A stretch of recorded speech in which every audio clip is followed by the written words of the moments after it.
अस्सलामुअलैकुम नाज़रीन, आप देख रहे हैं पीसी वर्ल्ड न्यूज़। मैं हूँ रिदा संधू। वज़ीर आला पंजाब सरदार उस्मान बुज़दार का मरी आने और जाने वाले रास्तों पर ट्रैफिक को रवां दवा करने का हुक्म। हमारे नुमाइंदे खुसूसी पाकिस्तान गुलाम दस्तगीर की तफसीलात के मुताबिक वज़ीर आला उस्मान बुज़दार की सीपी और रावलपिंडी को ट्रैफिक रवां दवा रखने के लिए हर ज़रूरी इकदाम करने की हिदायत।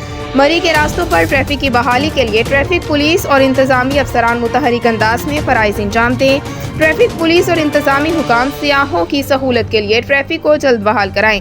शहरियों से अपील है वो मरी का रुख ना करें। शहरी किसी मुश्किल से बचने के लिए घरों में रहें। मरी में 3200 से 4000 गाड़ियों की पार्किंग की गुंजाइश है। शाम तक 60,000 से ज़ायद गाड़ियाँ मरी टोल प्लाजा क्रॉस कर चुकी हैं।